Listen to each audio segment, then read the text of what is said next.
Oke, baik. Assalamualaikum warahmatullahi wabarakatuh. Om Swastiastu, Namo Buddhaya, Salam Kebajikan. Sebelumnya, terima kasih atas waktu dan kesempatan yang telah diberikan kepada kelompok kami, yaitu kelompok 9, mata kuliah Kesehatan Lingkungan, untuk mempresentasikan materi kami mengenai siklus air, evaporasi, dan sedimentasi. Perkenalkan, nama saya Juanti Maya, selaku moderator di presentasi kali ini. Baik, perkenalkan nama saya Alia Dinovianti. Perkenalkan, nama saya Tazkia Amalia Hamid. Perkenalkan, nama saya Aziza Suhaila Ramadhani. Perkenalkan, nama saya Andini.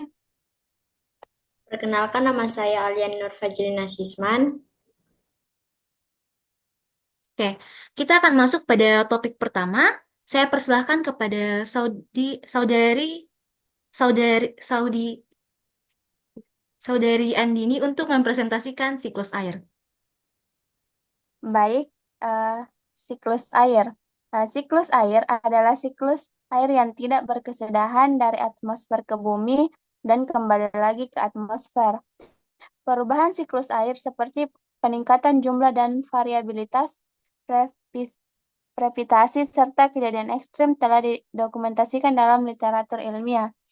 Air adalah elemen yang paling penting bagi kehidupan di bumi dalam berbagai aktivitas ekonomi manusia. Pengelolaan air menjadi semakin krusial karena perubahan iklim yang mempengaruhi ketersediaan dan kualitas air. Laporan penilaian iklim menunjukkan bahwa perubahan iklim mempengaruhi kualitas dan kuantitas air, meningkatkan risiko dan biaya di berbagai sektor seperti pertanian, energi, dan lingkungan. Perubahan siklus air seperti peningkatan jumlah dan variabilitas previtasi serta kejadian ekstrim telah didokumentasikan dalam literatur ilmiah di beberapa wilayah. Terdapat peningkatan signifikan dalam curah hujan ekstrim, sementara wilayah lain mengalami kekeringan yang lebih parah. Selain curah hujan, perubahan aliran sungai, salju, air tanah, dan kualitas air juga teramati dan diperkirakan akan terus berlanjut. Baik, mungkin itu saja dari saya. Kita akan lanjut ke materi kedua, yaitu evaporasi yang akan disampaikan oleh saudari Aziza. Kepada saudari saya persilakan. Baiklah, penguapan evaporasi atau penguapan merupakan proses yang signifikan secara global yang menghabiskan hampir 25% energi matahari yang masuk dan memasok sekitar 60% presipitasi terestrial ke dalam siklus hidrologi global, baik melalui penguapan tanah secara langsung sebanyak 20% atau melalui transpirasi tanaman. Eh, Evaporasi juga dapat diartikan sebagai proses pengentalan larutan dengan cara mendidihkan atau menguapkan pelarut. Tujuan dari evaporasi ini adalah untuk memekatkan larutan yang terdiri dari zat terlarut yang tidak mudah menguap dan pelarut yang mudah menguap. Apa saja yang masuk dalam penguapan atau evaporasi? Penguapan atau evaporasi dalam sistem tanah, tanaman, atmosfer terjadi dari masing-masing komponen sistem. Penguapan dari tanah dipengaruhi oleh kadar air tanah, jenis, dan pengolahan tanah. Ada atau tidaknya mulas permukaan dan kondisi lingkungan yang dikenakan pada tanah. Penguapan dari permukaan tanaman dipengaruhi oleh kapasitas penyimpanan air, tajuk tanaman, lamanya waktu hujan atau air irigasi berdampak pada tanaman, dan kondisi lingkungan yang dikenakan pada tanaman.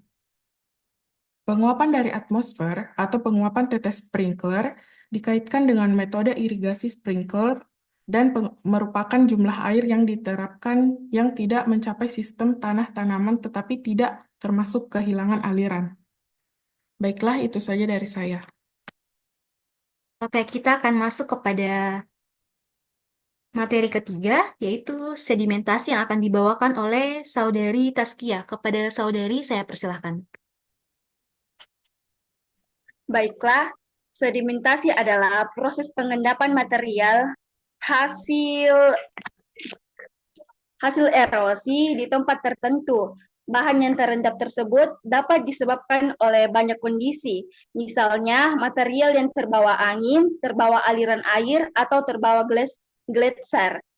Sedimentasi dapat diklasifikasikan dalam 3 jenis, yaitu sedimentasi akuatis, sedimentasi eolis, dan sedimentasi marine.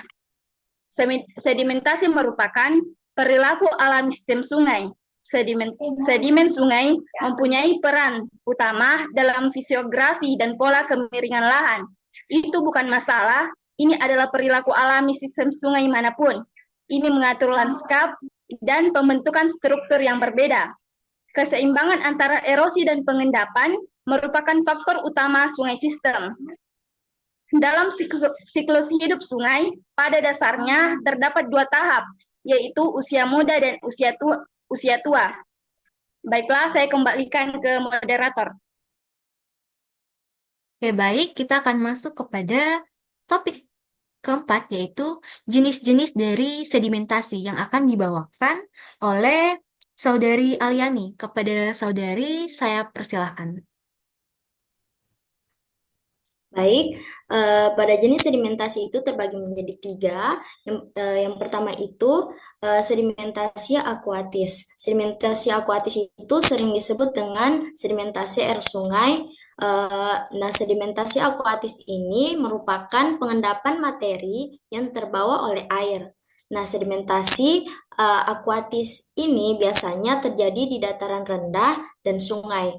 Hasil dari sedimentasi akuatis itu merupakan kipas aluvial atau dataran banjir. Yang kedua ada sedimentasi aeolis.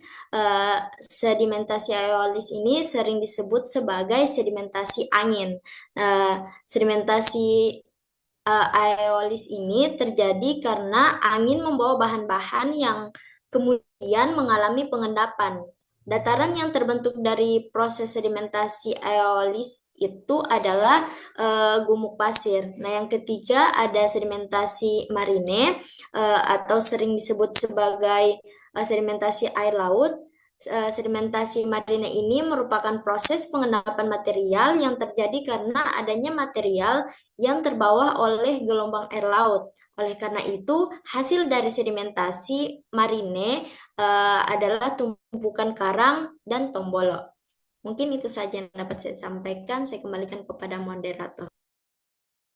Baik, kita akan masuk ke kesimpulan yang akan dibawakan oleh Saudari Alia. Kepada Saudari, saya persilahkan. Baik, saya akan menyimpulkan dari siklus air, evaporasi, dan sedimentasi. Nah, pada siklus air, evaporasi, dan sedimentasi adalah proses kunci dalam sistem hidrologi yang saling terkait. Perubahan iklim mempengaruhi siklus air, mengubah pola curah hujan, dan meningkatkan risiko kejadian ekstrem. Evaporasi berperan penting dalam hidrologi global dan industri. Sedimentasi berdampak pada lingkungan dan infrastruktur. Pengelolaan air dan sedimen yang tepat sangat diperlukan untuk menghadapi tantangan lingkungan, terutama dalam konteks perubahan iklim yang sedang terjadi. Mungkin hanya itu yang dapat saya simpulkan.